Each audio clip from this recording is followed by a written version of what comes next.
Hi to all, welcome to my channel study with Rency. सभी को नमस्ते, सभी को राम राम और सभी का स्वागत हमारे चैनल के ऊपर। अभी जो है वो, जैसा कि आप सभी को पता है कि अभी हमारी जो है वो कौन सी सीरीज चल रही है, तो वो आरबीएससी बुक्स जो वो कंप्लीट करने वाली चल रही है। जो कि इतने कम्पिटेटिव एग्जाम हुए उनमें आपने देखा ही है कि आरबीएससी बुक ऑथेंटिक बुक्स से जो है वो क्वेश्चन मोस्टली उठाए जा रहे हैं। तो उसी ट्रेंड को ध्यान में रखते हुए जो है वो हम आपको आरबीएससी बुक्स पढ़ा रहे थे। इसमें मोस्टली ये आता है कि अब आरबीएससी बुक्स जो है वो आप खुद भी पढ़ सकते हो, लेकिन इसमें क्या है कि हम जो है वो जहाँ से ज़्यादा क्वेश्चन बन सकते हैं या जहाँ से जो है वो आरपीएससी के द्वारा या आरएसएसबी बोर्ड के द्वारा जो ज़्यादा क्वेश्चन पूछे जाते हैं, तो हम उनको जो है वो बार बार आपको जो है वो बताएंगे इसमें कि कौन से पॉइंट या कौन से टॉपिक को जो आपको ज़्यादा हाईलाइट करना है। तो इसी वजह से हम आपको ये बुक पढ़ा रहे हैं, जिसमें कि हम कौन सी बुक पढ़ा रहे हैं, कक्षा 9th की बुक जो है वो आपको पढ़ा रहे हैं, जिसमें अभी तक हमने जो है वो 4 लेसन जो है वो करवा चुके हैं। यानी कि 4 लेसन हमारे इसके जो वो कंप्लीट हो चुके हैं। अभी जो है वो मतलब 6-7 दिन या हम बात कर सकते हैं कि कुछ टाइम से जो वो हमारे वीडियो प्रॉपर जो है वो नहीं आ रहे थे, तो उसके लिए सॉरी, कुछ वर्क हो गया था, इस वजह से वो नहीं आ रहे थे। बट अभी जो है वो हम पूरी कोशिश करेंगे कि हम आपको जो वो अच्छा कॉन्सेप्ट के साथ में जो वो पूरा मैटर प्रोवाइड करवा सके। तो अब जो है वो हम ज़्यादा बातें ना करते हुए मोस्ट इंपॉर्टेंट जो एक चीज़ आ जाती है उसके ऊपर मैं आपको बता देती हूँ कि अभी जो है वो हमने रीट मेंस के जो स्टूडेंट आ जाते हैं उनके लिए जो आरपीएससी के द्वारा जो पेपर करवाए गए हैं, आरएसएसबी बोर्ड के द्वारा जो पेपर करवाए गए हैं, उनके सभी के जो क्वेश्चन है वो मैं एक क्लास में लेके आने वाली हूँ। तो मोस्टली जो है वो आप सभी को मैं ये सूचित करना चाहती हूँ कि आप वो क्लास ज़रूर देख लेना, क्योंकि उससे जो है वो आपको आइडिया लग जाएगा कि आपको रीट मेंस की तैयारी जो वो किस मतलब एंगल में करनी है या किस तरीके से जो किस दिशा में आपको जो वो रीट मेंस की तैयारी करनी है। तो वो जो क्लास है वो आपके लिए बहुत ज़्यादा यूज़फुल रहेगी, तो आप वो क्लास आप देख लेना और उसका लिंक आपको टेलीग्राम चैनल पे मिल जाएगा, तो आप वहाँ से भी जो है वो ज्वाइन हो जाना और वहाँ से देख लेना। अब हम शुरुआत करते हैं अपना आज का जो लेसन है वो 5th लेसन। और ये लेसन कौन सा आ जाता है, राजस्थान में जन जागृति और प्रजामंडल। इससे जो है वो बार बार क्वेश्चन किए जाते हैं, क्योंकि ये बहुत ज़्यादा इसमें फैक्ट भरे पड़े हैं, तो इस वजह से जो है वो इसमें क्वेश्चन बहुत ज़्यादा आते हैं। और जैसा कि आप यहाँ पे देख ही रहे हो कि आरएस मेंस 2016 में भी जो वो ये क्वेश्चन आया था, यानी कि यहाँ से क्वेश्चन उठाया गया था। तो ये आपके लिए बहुत ज़्यादा यूज मतलब ऐसे रहने वाला है कि इससे क्वेश्चन बनने की पूरी संभावना है। तो इसको जो है वो आपको ध्यान से पढ़ना है और इसके साथ में सारे फैक्ट जो है वो अपने जो नोट्स आ जाते हैं उनमें जो है वो नोट करते जाना है। तो हम स्टार्ट करते हैं सबसे पहले। तो 1857 ईस्वी का प्रथम स्वाधीनता संग्राम सफल नहीं हो पाया। यानी कि जब मैंने आपको पढ़ाया था 1857 की क्रांति के बारे में, तो मैंने क्या कहा था कि 1857 की जो क्रांति थी वो सफल नहीं हो पाई थी। यानी कि 1857 का जो स्वतंत्रता संग्राम था वो हमारा विफल हो गया था। तो इस वजह से जो है वो सफल तो नहीं हो पाया था, लेकिन इसने क्या किया कि हमारी जनता में जो है वो नव चेतना और जागृति की भावना जो है वो जगा दी थी।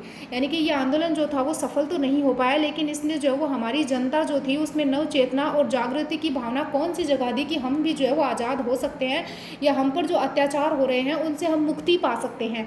तो इन सभी बातों को जो है वो ध्यान में रखते हुए इसके लिए निम्न कारक जो है वो उत्तरदायी हैं। अब कौन कौन से कारक या कौन कौन से कारण जो है वो उत्तरदायी आ जाते हैं, तो उन सभी चीज़ों के बारे में हम पढ़ेंगे। तो पहला हम देख लेते हैं कि राजस्थान के सांस्कृतिक एवं ऐतिहासिक वैभव की आत्मानुभूति जब हिंदी, गुजराती और बांग्ला साहित्य से राजस्थानी चरित्रों के बारे में हुई, तब जनता अपने प्राचीन गौरव के प्रति सजग हो उठी। यानी कि जब राजस्थान का जो कल्चर आ जाता है या फिर जो हिस्ट्री आ जाती है, उसके जो वैभव की जो आत्मानुभूति है वो हिंदी, गुजराती और बांग्ला साहित्य से जो वो राजस्थानी चरित्रों के बारे में हुई, तब जो है वो जनता अपने जो वो प्राचीन गौरव के प्रति जो वो सजग हो उठी। आर्य समाज की शाखाओं ने भी जो वो राजस्थान के प्रति विचारों को फैलाकर राष्ट्रीय चेतना प्रज्वलित की है। यानी कि जो आर्य समाज जो था उसने भी अपनी शाखाओं, आर्य समाज की जो अलग अलग शाखाएं थी, उन्होंने क्या किया कि राजस्थान में जो वो स्वतंत्रता के प्रति जो वो विचारों को फैलाकर राष्ट्रीय चेतना प्रज्वलित करने की जो वो प्रयास किया। राजनीतिक जागृति की भावना को विकसित करने में जो मोस्टली 2 व्यक्तियों का नाम आ जाता है, उसमें स्वामी दयानंद सरस्वती जी आ जाते हैं और स्वामी विवेकानंद जी आ जाते हैं। स्वामी दयानंद सरस्वती जी ने कहा था कि हमें जो है वो हमारी प्रकृति की तरफ जो वो वापस लौट जाना चाहिए, और इसके साथ में जो है वो स्वामी विवेकानंद शुद्धि आंदोलन जो वो स्वामी दयानंद सरस्वती के द्वारा चलाया गया था। सत्यार्थ प्रकाश जो वो स्वामी दयानंद सरस्वती के द्वारा लिखा गया था। सत्यार्थ प्रकाश की जो हमारे राजस्थान में कहाँ से लिखा गया था, तो उदयपुर से लिखा गया था। स्वामी विवेकानंद जी जो थे वो 1893 में शिकागो में जो है वो धर्म सम्मेलन हुआ था, उसमें सम्मिलित हुए थे स्वामी विवेकानंद जी। तो ये मोस्टली है क्योंकि इनसे जो वो बार बार क्वेश्चन पूछते हैं, तो आप जो है वो ध्यान में रख लेना, ठीक है। मोस्टली तो first grade and second grade में जो वो इनसे क्वेश्चन बना भी है इस बार, तो आप नोट कर लेना।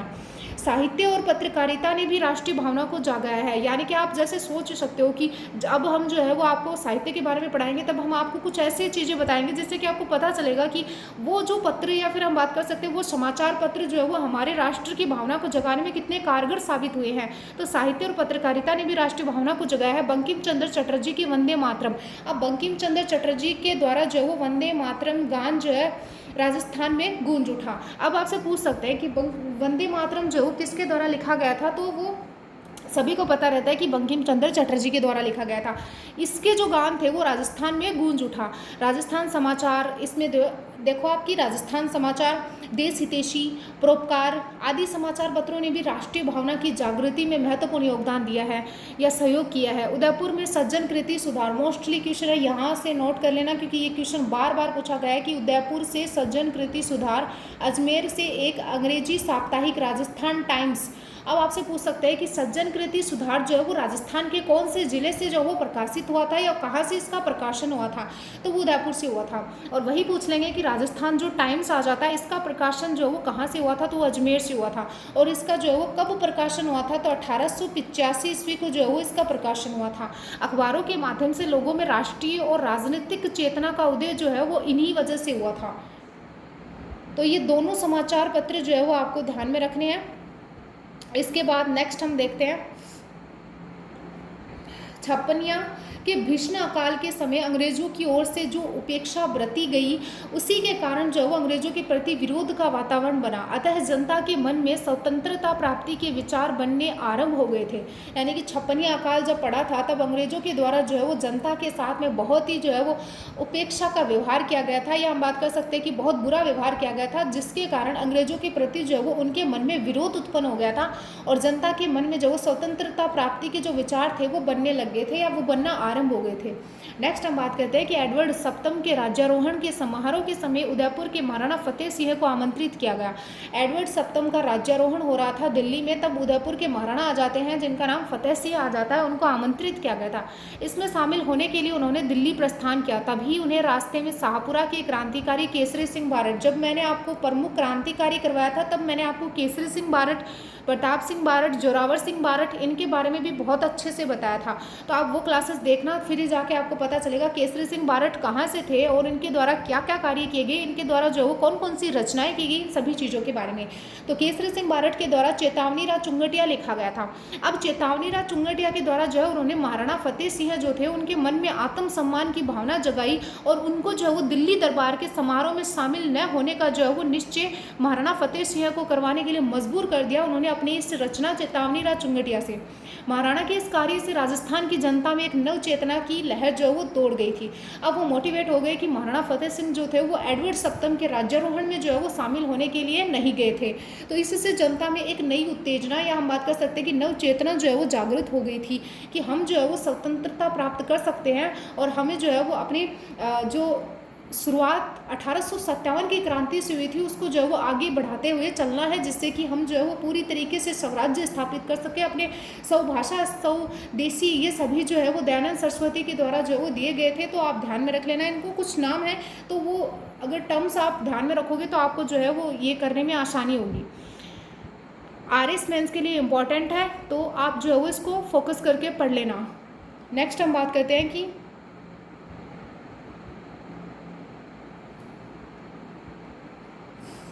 अंग्रेजों की आर्थिक नीतियों के कारण राजस्थान का आर्थिक जीवन जो था वो अस्त व्यस्त हो गया था। यानी कि अंग्रेजों के द्वारा जो आर्थिक नीति बनाई गई थी उसके कारण राजस्थान का जो लोग आ जाते हैं उनका जो आर्थिक जीवन जो था वो अस्त व्यस्त हो गया था। बेरोजगारी की स्थिति उत्पन्न हो गई थी, असंतोष का वातावरण उत्पन्न हो गया था। 1885 में भारतीय राष्ट्रीय कांग्रेस की स्थापना हुई थी। अब भारतीय राष्ट्रीय कांग्रेस की स्थापना कब हुई थी, तो 1885 में हुई थी। 1887 ईस्वी में जो वो गवर्नमेंट कॉलेज बनी। अजमेर के छात्रों ने कांग्रेस कमेटी का गठन किया। आगे चलकर जनता में राष्ट्रीय भावना उत्पन्न हुई जो निरंतर बलवती होती गई। 1888 ईस्वी में जो वो कांग्रेस के इलाहाबाद अधिवेशन में अजमेर के गोपीनाथ माथुर और किशन लाल और इसके साथ में नेक्स्ट व्यक्ति हरविलास शारदा, जिनके बारे में तो बहुत बार क्वेश्चन बना है, हरविलास शारदा के बारे में तो ध्यान से पढ़ लेना इनको। हरविलास शारदा राजस्थान के प्रतिनिधि बनकर जो वो गए थे। 1918 ईस्वी में दिल्ली में आयोजित कांग्रेस अधिवेशन में राजस्थान के कई व्यक्तियों ने भाग लिया, जिसके परिणाम स्वरूप इनका संपर्क ब्रिटेन, भारत और अन्य राज्यों के नेताओं से हुआ। इस अधिवेशन के बाद में गणेश शंकर विद्यार्थी, विजय सिंह पथिक, जमनालाल बजाज, चांदकरण शारदा, गिरधर शर्मा, स्वामी नरसिंह देव सरस्वती आदि के प्रयत्नों से राजपूताना मध्य भारत सभा नामक एक राजनीतिक संस्था की स्थापना की गई थी। मोस्टली पूछा जाता है, बहुत बार पूछा गया क्वेश्चन आ जाता है कि राजपूताना मध्य भारत सभा में बनाने में जो वो किन किन व्यक्तियों का हाथ था। तो आपको याद रखना है कि गणेश शंकर विद्यार्थी, विजय सिंह पथिक, जमनालाल बजाज, चांदकरण शारदा, गिरधर शर्मा और स्वामी नरसिंह देव सरस्वती। ठीक है। एक राजनीतिक संस्था की स्थापना दिल्ली के चांदनी चौक में। अब राजपूताना मध्य भारत सभा नामक जो राजनीतिक संस्था आ जाती है, इसकी स्थापना हमारे राजस्थान में नहीं हुई है। तो ये पॉइंट ध्यान करके देख लेना, क्योंकि इससे आप कंफ्यूज हो जाओगे कि राजपूताना का नाम सुनते ही आप राजस्थान लगा दोगे। तो ये दिल्ली के चांदनी चौक में स्थित मारवाड़ी पुस्तकालय, कहाँ पे, मारवाड़ी पुस्तकालय में हुई थी। बाद में कांग्रेस के नागपुर अधिवेशन कब हुआ था? 1920 में। समय यह कांग्रेस की सहयोगी संस्था जो वो बन गई थी। यानी कि जब नागपुर में अधिवेशन हुआ था 1920 में, उस समय जो है वो ये जो राजपूताना मध्य भारत सभा नामक जो राजनीतिक संस्था थी, वो कांग्रेस की सहयोगी संस्था बन गई थी।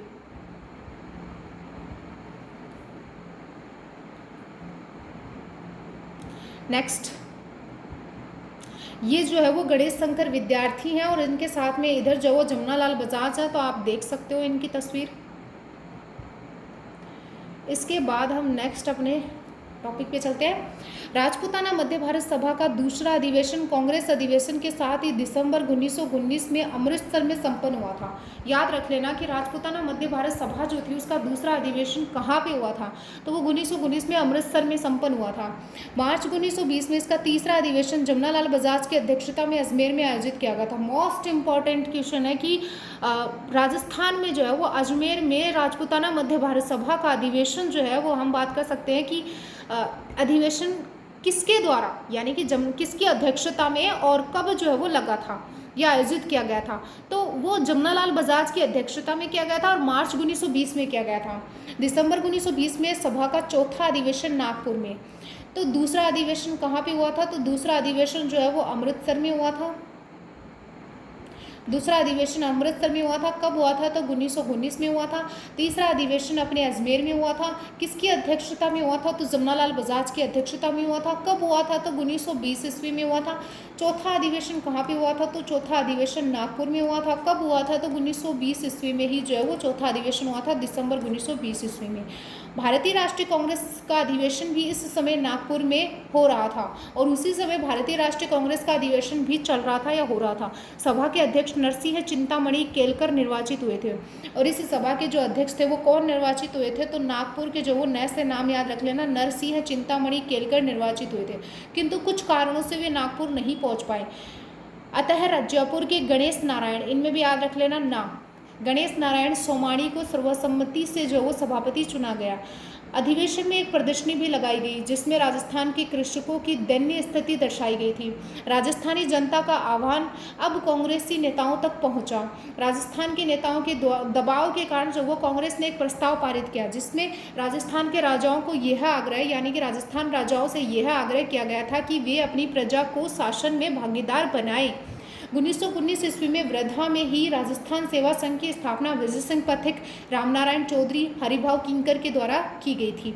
मोस्ट है क्योंकि पूछा जाता है, बार बार याद रख लेना कि 1919 ईस्वी में वृद्धा में ही राजस्थान सेवा संघ की स्थापना विजय सिंह पथिक, रामनारायण चौधरी और हरिभाव किंकर के योगदान से हुई थी। इस संघ का मुख्य उद्देश्य क्या था?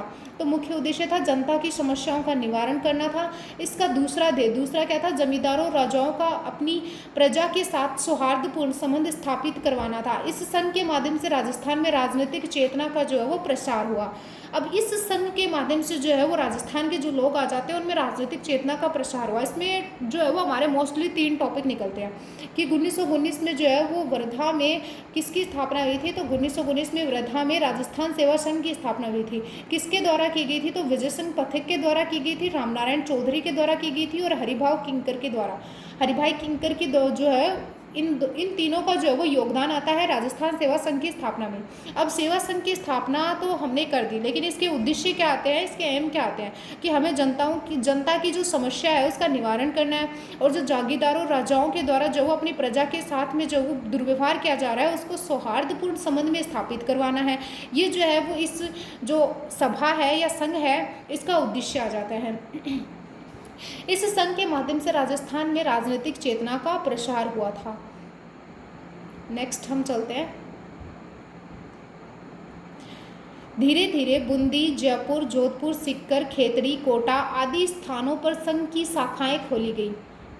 राजस्थान सेवा संघ ने बिजोलिया और बेंगू किसान आंदोलन, सिरोही और उदयपुर में भील आंदोलन, जो कि मैंने आपको पहले पढ़ा दिया है, तो रिक्वेस्ट है सभी से कि पहले वो पढ़ लेना, क्योंकि आपका जो कॉन्सेप्ट है वो पहले वाली क्लासेस लोगे तभी आपको पता चलेगा।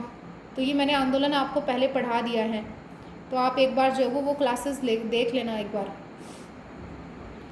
का मार्ग दर्शन किया था। ये जो सभा थी उसने बिजोलिया बेंगू किसान आंदोलन जो था उनका मार्गदर्शन किया था। संघ ने बूंदी, सिरोही और उदयपुर में पुलिस द्वारा किए गए अत्याचारों को उजागर किया और उसकी आलोचना की। अब ये जो संघ था उसने बूंदी और सिरोही और उदयपुर में जो पुलिस के द्वारा जो जनता के ऊपर जो अत्याचार किया जा रहा था उसकी आलोचना की। ब्रिटेन सरकार ने राजस्थान सेवा संघ की गतिविधियों से सशंकित जो है वो थी। अब ब्रिटेन सरकार को डर था कि कहीं राजस्थान सेवा संघ जो है वो भयानक रूप ना ले ले। मार्च 1924 ईस्वी में रामनारायण चौधरी और शोभालाल गुप्ता को तरुण राजस्थान में देशद्रोहात्मक सामग्री प्रकाशित करने के अपराध में गिरफ्तार कर लिया गया। मार्च 1924 में किनको गिरफ्तार किया गया? रामनारायण चौधरी और शोभालाल गुप्त को तरुण राजस्थान में देशद्रोहात्मक सामग्री प्रकाशित करने के अपराध में गिरफ्तार कर लिया गया। न्यायालय ने रामनारायण चौधरी को तो मुक्त कर दिया गया, लेकिन गुप्त को जो वो 2 वर्षों के कठोर कारावास की सजा मिली। 1924 में ईस्वी में मेवाड़ राज्य सरकार के द्वारा पथिक को कैद किए जाने के बाद से सेवा संघ के पदाधिकारियों व सदस्यों के में जो खुद में आपस में मतभेद हो गया था, परस्पर मतभेद जो वो शुरू हो गया था। धीरे धीरे मतभेद की खाई जो वो चौड़ी होती गई। परिणाम स्वरूप 1928-29 तक राजस्थान सेवा संघ पूर्णतः प्रभावहीन हो गया। अब राजस्थान सेवा संघ जो है वो कब तक प्रभावहीन हो गया? तो 1928 से 1929 में जो वो राजस्थान सेवा संघ जो है वो प्रभावहीन हो गया। सन 1920 में भारतीय राष्ट्रीय कांग्रेस का नेतृत्व महात्मा गांधी के हाथों में आ गया। अब 1920 में क्या हुआ कि असहयोग आंदोलन जो है उसकी शुरुआत 1920 में हुई थी और भारतीय राष्ट्रीय कांग्रेस का नेतृत्व महात्मा गांधी के हाथों में आ गया। महात्मा गांधी जी के द्वारा जो है वो असहयोग आंदोलन की शुरुआत भी 1920 ईस्वी में की गई थी। उन्होंने 1921 में असहयोग आंदोलन आरंभ किया। 1920 में जो है उनके द्वारा सोचा गया था और 1921 में जो है वो असहयोग आंदोलन जो है उसकी शुरुआत कर दी थी। समस्त भारत पर इसका प्रभाव पड़ा। इस असहयोग आंदोलन का प्रभाव जो था वो समस्त भारत पर पड़ा था। राजस्थान भी इससे अछूता नहीं रहा। यहाँ भी लोगों में देश प्रेम की भावना जागृत हुई और राज्यों में निरंकुश शासन के प्रति तीव्र रोष उत्पन्न हो गया। अब राजस्थान भी इस आंदोलन से अछूता नहीं रहा। यहाँ पर भी जो है वो राजस्थान में भी जो है वो इस आंदोलन का प्रभाव देखने को मिला था। राजस्थान भी इससे अछूता नहीं रहा। यहाँ भी लोगों में देश प्रेम की भावना जागृत हुई और राज्य में निरंकुश शासन के प्रति तीव्र रोष उत्पन्न हुआ, जिसमें कि जोधपुर में एक सत्याग्रही भंवरलाल सराफ हाथ में तिरंगा झंडा लेकर शहर में घूमे। झंडे के एक ओर महात्मा गांधी और दूसरी ओर स्वराज्य लिखा था। मैंने आपको पहले बताया था कि भारतवासियों की सबसे पहली मांग क्या थी? स्वराज। स्वराज का मतलब क्या है कि स्वदेशी, स्वभाषा, मतलब कि खुद का शासन होना चाहिए, खुद के जो है वो संप्रभु होना चाहिए। इन सभी बातों को लेकर जो है वो भारतवासी जो वो स्वराज्य की स्थापना करना चाहते थे, जो कि भंवरलाल सराफ जो थे वो एक तरफ तो महात्मा गांधी जी की तस्वीर आ जाती है और एक तरफ स्वराज लिखा हुआ था। उन्होंने बाजार में एक भाषण दिया जिससे जनता ने उत्साह से सुना, और भंवरलाल सराफ के द्वारा बाजार में एक भाषण दिया गया था जिससे कि जनता ने उत्साहपूर्वक सुना।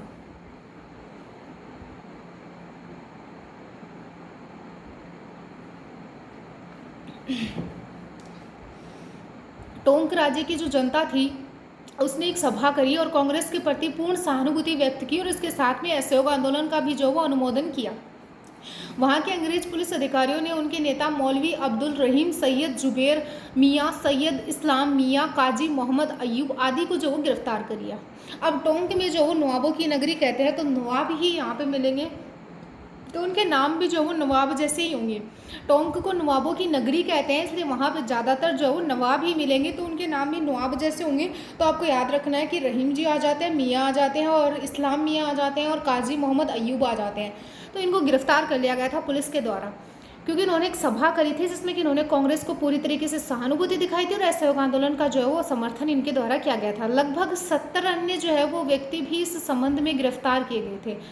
तो 70 लोगों को भी जो वो इसमें गिरफ्तार किया गया था, लेकिन शीघ्र ही छोड़ दिए गए थे। जयपुर राज्य में जमनालाल बजाज ने अपनी राय बहादुर की उपाधि लौटा दी थी, और उस टाइम यानी कि इस समय जो है वो जमनालाल बजाज जो थे उन्होंने अपनी राय बहादुर की उपाधि जो थी वो लौटा दी थी। 1 लाख रुपए तिलक स्वराज कोष में दिए, और जमनालाल बजाज ने जो है वो 1 लाख रुपए जो थे वो तिलक स्वराज कोष को दिए थे। ध्यान में रख लेना, बहुत इंपॉर्टेंट है। सिर्फ आपको आरबीएससी बुक में ही ऐसे फैक्ट मिल सकते हैं, किसी गाइड में नहीं मिल सकते हैं। तो बार बार इसलिए बोल रही हूँ ताकि आप जो है वो ये सारी चीज़ें अपने नोट्स में ऐड ऑन कर सको। तो तिलक स्वराज को कोष किसके द्वारा दिया गया था? तो वो तिलक स्वराज में कोष किसके द्वारा दिया गया? जमनालाल बजाज के द्वारा 1 लाख रुपए का कोष दिया गया था। उन्होंने 11,000 रुपये मुस्लिम लीग को दिए, और 11,000 रुपये किसको दिए? मुस्लिम लीग को। उन्हें अखिल भारतीय कांग्रेस कमेटी की कार्यकारिणी का सदस्य बनाया गया। जमनालाल बजाज को अखिल भारतीय जो कांग्रेस कमेटी थी उसकी कार्यकारिणी का सदस्य भी बनाया गया। इसके बाद में वो गांधी जी के बहुत निकट आ गए थे। बजाज से प्रेरित होकर राजस्थान के दूसरे व्यापारियों ने भी इस आंदोलन के दौरान कांग्रेस को आर्थिक सहयोग दिया। बीकानेर में राजनीतिक जागृति जो थी वो अपेक्षाकृत धीरे से हुई। धीरे धीरे यहाँ भी जो है वो ब्रिटिश प्रांतों में चल रहे असहयोग आंदोलन का प्रभाव पड़ने लगा, और जनता से रियासती शासन के प्रति जो है संतोष फैलाने जो आरंभ हो गया था। यानी कि यहाँ पे जो है वो क्या हुआ कि जो असहयोग आंदोलन जो था उसका प्रभाव भी बीकानेर पे पड़ने लग गया था, और धीरे धीरे जो वो ब्रिटिश प्रांत में चल रहे असहयोग आंदोलन का प्रभाव बीकानेर पे पड़ने लगा, और जनता में रियासती शासन के प्रति असंतोष फैलना आरंभ हो गया था। सन 1921 में बीकानेर में मुक्ता प्रसाद वकील, मोस्टली है नाम पूछा जाएगा, मुक्ता प्रसाद वकील आदि ने विदेशी कपड़ों की होली जलाई और खादी पहनने का व्रत लिया। बीकानेर में खादी भंडार भी खोला गया। अब पूछ लेंगे आपसे खादी भंडार कहाँ पे खोला गया? तो बीकानेर में। अनेक स्थानों पर जनता में जागृति लाने के उद्देश्य से पुस्तकालय और वाचनालय खोले गए। चूरू, सुजानगढ़, रतनगढ़ आदि में भी जो सर्वहितकारिणी सभा, मोस्ट इंपॉर्टेंट क्वेश्चन है सर्वहितकारिणी सभा। तो चूरू और सुजानगढ़, रतनगढ़, वैसे तो सुजानगढ़ रतनगढ़ जो है वो इसी में आते हैं, बट सुजानगढ़ और रतनगढ़, चूरू आदि में भी जो वो सर्वहितकारिणी सभा जो है उसकी स्थापना करी, और इसके साथ में विद्या प्रचारिणी सभा आदि नाम से समाज सेवा के उद्देश्य से संस्थाएं जो वो स्थापित करी गई थी। कहाँ पे करी गई थी? चूरू में करी गई, रतनगढ़ में करी गई, और सूरजगढ़ में करी गई, सुजानगढ़ में करी गई। 15 मार्च 1921 को अजमेर में द्वितीय राजनीतिक सम्मेलन का आयोजन किया गया, जिसमें मोतीलाल नेहरू उपस्थित थे। मौलाना शौकत अली ने सम्मेलन की अध्यक्षता करते हुए विदेशी वस्त्रों के बहिष्कार का आह्वान किया। अजमेर में पंडित गौरीशंकर के नेतृत्व में विदेशी वस्त्रों का बहिष्कार किया गया। इस कार्य में अर्जुन लाल सेठी, चांदकरण शारदा आदि ने भी जो वो भाग लिया। प्रथम विश्व युद्ध के दौरान राजस्थान के नरेशों ने तन और मन और धन से जो वो ब्रिटेन सरकार को सहायता प्रदान करी। ब्रिटेन साम्राज्य के प्रति पूर्ण निष्ठा का परिचय दिया था। ब्रिटेन सरकार ने भी जो है वो उन्हें एक उपाधि से नवाजा था। यह हम बात कर सकते हैं कि उनको तोपों की सलामी दी गई थी, कि जैसे कि मैंने आपको पहले पढ़ाया था वैसे अपना विश्वसनीय सहयोगी और युद्ध संचालन में भागीदार बनाया था। बीकानेर के महाराजा गंगा सिंह को साम्राज्य की युद्ध मंत्रिमंडल और साम्राज्यिक युद्ध सम्मेलन का सदस्य मनोनीत किया। उन्हें जर्मनी से संधि वार्ता में भाग लेने के लिए भारत का प्रतिनिधित्व करने हेतु जो वो पेरिस भेजा गया था। तो पूछ लेंगे आपको किस महाराजा को भेजा गया था? तो गंगा सिंह को भेजा गया था। विश्व युद्ध की समाप्ति के बाद में वायसराय की अध्यक्षता में नरेंद्र मंडल की स्थापना हुई थी, जहाँ देशी राजा अपने राज्यों और भारत सरकार से संबंधित समस्याओं पर विचार विमर्श करते थे। नरेंद्र मंडल की स्थापना हुई थी, किसके बाद में हुई थी? तो विश्व युद्ध की समाप्ति के बाद में हुई थी। इसके साथ ही ब्रिटेन सरकार के द्वारा देशी राजाओं को संकेत दिया गया कि राष्ट्रवादी, मध्यवर्गीय लोग, किसान, मजदूर आदि समाज की निम्न स्तर की उभरती शक्ति ब्रिटेन सरकार और देशी नरेशों के लिए समान रूप से अशांति और खतरा उत्पन्न करने का कारण बन सकती है। तो ब्रिटिश प्रशासकों ने मेवाड़ के बिजोलिया ठिकानों में किसान पंचायतों की स्थापना पर गौर किया और उनकी आत्मनिर्भरता की तुलना रूसी सोवियतों से की, और बिजोलिया किसान आंदोलन के सूत्रधार पथिक को बोल्शेविक विप्लववादी कहा। अब आपसे क्वेश्चन कर लेंगे, बहुत ज़्यादा इंपॉर्टेंट है, तो इस फैक्ट को नोट कर लेना कि जो अंग्रेज जो थे उन्होंने बिजोलिया जो किसान आंदोलन हुआ था उसको रूसी सोवियतों की जो है वो संज्ञा दी थी, और जो विजयसिंह पथिक थे उनको बोल्शेविक यानी कि विप्लववादी कहा था। एक बार फिर जो है वो सम्मान हितों की बात कहकर देसी राज्यों का सहयोग प्राप्त करने का प्रयास किया गया। देसी राज्यों का अस्तित्व ब्रिटिश सत्ता के साथ जुड़ा हुआ था, इसीलिए राजस्थान के राजाओं ने असहयोग आंदोलन को अपने अस्तित्व के लिए खतरा समझा।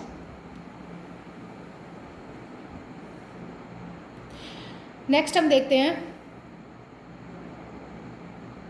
राजस्थान के शासक अपने राज्यों में असहयोग आंदोलन के दौरान होने वाली गतिविधियों के प्रति सतर्क हो गए। स्वयं को प्रगतिशील मानने वाले बीकानेर महाराजा गंगा सिंह ने अपने राज्य में शिव मूर्ति सिंह संपूर्णानंद आनंद वर्मा को सरकारी नौकरी से इसलिए निलंबित कर दिया क्योंकि वे स्वदेशी वस्त्र पहनते थे। उन्होंने तिलक स्वराज कोष में चंदा जमा करवाया था। पहले भी मैंने आपको बताया था कि तिलक स्वराज कोष में चंदा किसके द्वारा जमा करवाया गया था, तो 1 लाख रुपए जमनालाल बजाज के द्वारा जो वो करवाया गया था, तो ये ध्यान में रख लेना। जोधपुर के महाराजा के संरक्षक सर प्रताप सिंह इस आंदोलन के कारण इतना बौखला उठे कि उन्होंने राज्य में विदेशी माल को प्रोत्साहन देना आरंभ कर दिया, जबकि इससे पूर्व वे महर्षि दयानंद के उपदेश मानकर हिंदी भाषा और स्वदेशी का प्रचार कर रहे थे। मतलब पहले तो वो दयानंद सरस्वती की बातों को मानकर हिंदी भाषा और स्वदेशी का प्रचार कर रहे थे, लेकिन फिर बाद में जो है वो ऐसे पलटी खाई प्रताप सिंह ने कि उन्होंने जो है वो अपने राज्य में विदेशी माल को प्रोत्साहन करना शुरू कर दिया था।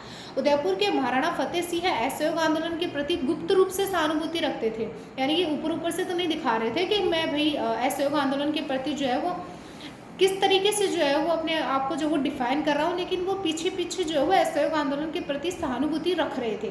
भारत सरकार ने उन्हें आदेश दिया था कि वे या तो उनके कहे अनुसार मंत्रिमंडल का गठन करें या युवराज को शासन के अधिकार सौंपकर स्वयं राजकाज से जो वो अलग हो जाए। महाराणा ने विवश होकर जो वो अपने युवराज भोपाल सिंह, नाम याद रख लेना, भोपाल सिंह को 28 जुलाई 1921 को शासनाधिकार सौंप दिए।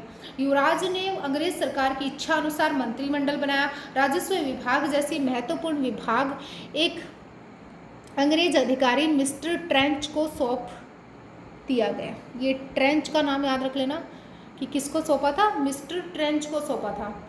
ब्रिटेन सरकार अब यह प्रयत्न करने लगी थी कि जहां तक हो सके राजस्थान के राज्यों में अंग्रेज मंत्रियों की नियुक्ति हो ताकि वे राज्यों में बढ़ती हुई राजनीतिक चेतना पर नियंत्रण रख सकें। सिरोही, बूंदी, जोधपुर, जयपुर में अंग्रेज व्यक्तियों को मंत्री नियुक्त किया गया। जहां ऐसा संभव नहीं हुआ वहां राज्य के बाहर के व्यक्तियों को उच्च पदों पर नियुक्त करने की व्यवस्था की गई। स्थानीय प्रतिभा की पूर्ण रूप से अवहेलना किनके द्वारा की गई थी, ब्रिटेन सरकार के द्वारा करी गई थी। मारवाड़ जोधपुर राज्य का प्रथम मैट्रिक परीक्षा उत्तीर्ण व्यक्ति और स्थानीय कॉलेज का प्रथम स्नातक दरबार हाई स्कूल में क्रमशः लेखाकार और सामान्य अध्यापक के पद पर ही कार्यरत रहे। राजस्थान के अनेक राज्यों में राजाओं के प्रशासन का अधिकार छीनकर नवनियुक्त दीवान, निरंकुश नौकरशाह को जो वो दे दिया गया। उनका कार्य जनता की राजनीतिक गतिविधियों पर अंकुश लगाना, और वे अपने कार्यों के लिए जो वो राजा और जनता के स्थान पर किसके प्रति उत्तरदायी हो गए थे, तो वो दिल्ली के राजनीतिक विभाग के प्रति उत्तरदायी थे। 20वीं शताब्दी के तृतीय दशक तक राज्यों में बहुत बड़ी संख्या में शिक्षित लोग मौजूद थे जिन्हें राज्यों में कार्य करने का अवसर प्राप्त नहीं हो रहा था। परिणाम स्वरूप उनमें जो है वह असंतोष फैल गया और इस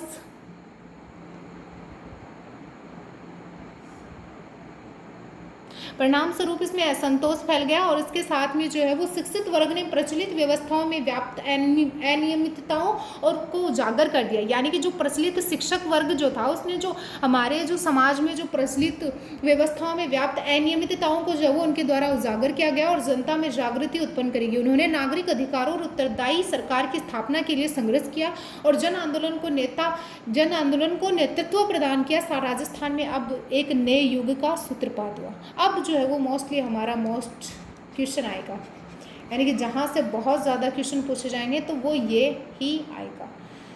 अब ये हम जो वो कल करेंगे, राजस्थान में प्रजामंडल की स्थापना, मोस्ट इम्पॉर्टेंट, बहुत ज़्यादा क्वेश्चन यही से पूछे जाएंगे, तो ये अपन कल करेंगे। ठीक है, तो अगर वीडियो अच्छा लगा तो लाइक, शेयर और सब्सक्राइब जरूर करें। टेलीग्राम चैनल जरूर ज्वाइन करें क्योंकि इसकी PDF जो है वो आपको टेलीग्राम चैनल पर मिलेगी। ठीक है, तो अगर वीडियो अच्छा लगा तो लाइक, शेयर और सब्सक्राइब जरूर करें, टेलीग्राम चैनल ज्वाइन करें। Thank you and bye.